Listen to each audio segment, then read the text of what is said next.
ഫേസിലെ കറുത്ത പാടുകളും ഹൈപ്പർ പിഗ്മെൻറ്റേഷനും എല്ലാം മാറാനായിട്ട് യൂസ് ചെയ്യാൻ പറ്റിയ ഒരു അടിപൊളി ക്രീമാണ് ബൈലൂമ. ഇതൊരു ഫാർമസി പ്രോഡക്റ്റ് ആണെങ്കിൽ പോലും ഇത് നിങ്ങളുടെ സ്കിൻ ഭയങ്കര സെൻസിറ്റീവ് അല്ലെങ്കിൽ ഒരു ഭയങ്കര കോംപ്ലിക്കേറ്റഡ് ആയിട്ടുള്ളൊരു സ്കിൻ ആണെന്നുണ്ടെങ്കിൽ ഉറപ്പായിട്ടും ഒരു സ്കിൻ എക്സ്പേർട്ടിൻ്റെ അഡ്വൈസും കൂടെ എടുക്കണം. ഓക്കെ, ബൈലൂമ ഒരു ഡീപിഗ്മെൻറ്റിംഗ് ക്രീമാണെന്ന് പറഞ്ഞല്ലോ. ഇത് നമ്മളുടെ സ്കിന്നിലെ ഡാർക്ക് സ്പോട്ട്സ് എല്ലാം കുറച്ച് നമുക്കൊരു സ്കിന്നിൽ ഈവൻ ടോൺ തരും. ഇതിൽ ഇൻഗ്രീഡിയൻസ് ഏതൊക്കെയാണെന്ന് നോക്കാനാണെങ്കിൽ ഇതിൽ കോജിക് ആസിഡ് ഉണ്ട്. കോജിക് ആസിഡ് നമ്മുടെ സ്കിന്നിലെ മെലാനിൻ്റെ പ്രൊഡക്ഷൻ നല്ല രീതിക്ക് കുറയ്ക്കും. പിന്നെ ഇതിൽ വരുന്നത് അർബൂട്ടിനാണ്. ഇത് സ്കിൻ ബ്രൈറ്റൻ ചെയ്യാൻ ഹെൽപ്പ് ചെയ്യും. പിന്നെ ഇതിൽ വരുന്നത് ലിക്വറൈസ് എക്സ്ട്രാക്റ്റ് ആണ്. ഇത് സ്കിൻ സൂത്തിങ് ചെയ്യാനും പിന്നെ സ്കിൻ ടോൺ ഇംപ്രൂവ് ആവാനും ഹെൽപ്പ് ചെയ്യും. പിന്നെ ഇതിലുള്ള ടെട്രാ ഹൈഡ്രോ കുർക്കുമിൻ, ഇതൊരു ആൻറ്റി ഓക്സിഡൻ്റായി പ്രവർത്തിച്ച് സ്കിൻ റിപ്പയർ ചെയ്യുന്നു.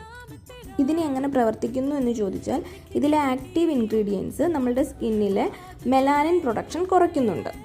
പിന്നെ പഴയ സ്കിൻ സെൽസ് പോയി പുതിയ സ്കിൻ സെൽസ് വരുമ്പോൾ ഡാർക്ക് സ്പോട്ട്സ് കുറയുകയും സ്കിൻ ലൈറ്റായി തോന്നുകയും ചെയ്യും. ഡാർക്ക് സ്പോട്ട്സ്, അതായത് ആക്നെ മാർക്കുകൾ, ഹൈപ്പർ പിഗ്മെൻറ്റേഷൻ എന്നിവയ്ക്കൊക്കെ ഇതൊരു നല്ലൊരു ട്രീറ്റ്മെൻ്റ് ആണ്.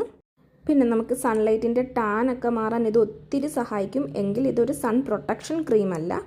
ഇത് നൈറ്റ് മാത്രമേ യൂസ് ചെയ്യാൻ പാടുള്ളൂ. നമുക്ക് രാവിലെ ഇത് ഒട്ടും യൂസ് ചെയ്യാൻ പറ്റത്തില്ല. നമ്മളിനി അഥവാ രാവിലെ യൂസ് ചെയ്താൽ സൺലൈറ്റ് അടിച്ച് കഴിയുമ്പോൾ നമുക്കിത് ഭയങ്കര വലിയ ഡാർക്ക് സ്പോട്ട്സ് അല്ലെങ്കിൽ ഹൈപ്പർ പിഗ്മെൻറ്റേഷനായിട്ട് പിന്നെയും വരത്തേ ഉള്ളൂ. ഇത് മറ്റ് വൈറ്റനിങ് ക്രീം പോലെ ഭയങ്കര 7 ദിവസം കൊണ്ടോ 5 ദിവസം കൊണ്ടോ റിസൾട്ട് തരുന്ന ഒരു ക്രീമല്ല. ഇതിനൊരു കണ്ടിന്യൂറ്റി കൊടുത്തെങ്കിൽ മാത്രമേ നമുക്ക് കറക്റ്റായിട്ടുള്ളൊരു റിസൾട്ട് നമ്മളുടെ ഫേസിൽ ഉണ്ടാകത്തുള്ളൂ.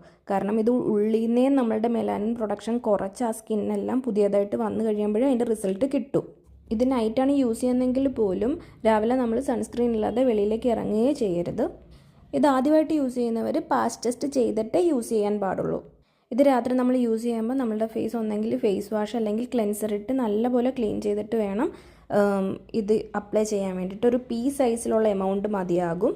ഇതൊരു ക്രീം ബേസ്ഡ് കൺസിസ്റ്റൻസിയാണ്. ഇത് പെട്ടെന്ന് നമ്മുടെ സ്കിന്നിൽ അബ്സോർബ് ആകും.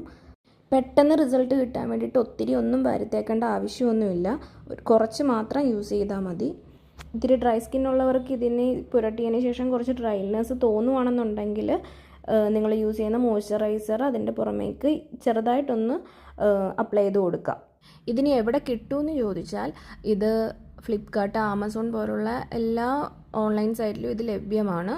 ഒട്ടുമിക്ക മെഡിക്കൽ ഷോപ്പിലും ഇത് അവൈലബിൾ ആണ്. ഇതിൻ്റെ റേറ്റ് എത്രയാണെന്ന് ചോദിച്ചാൽ ഓൺലൈനിൽ ഒരു വിലയും മെഡിക്കൽ ഷോപ്പിൽ വേറൊരു വിലയുമാണ്. അപ്പം കൃത്യമായിട്ടുള്ളൊരു റേറ്റ് എനിക്കും പറയാനറിയില്ല. നിങ്ങൾക്കിത് യൂസ്ഫുൾ ആയിട്ടുള്ളൊരു പ്രോഡക്റ്റ് ആണെങ്കിൽ ഉറപ്പായിട്ടും വാങ്ങുക.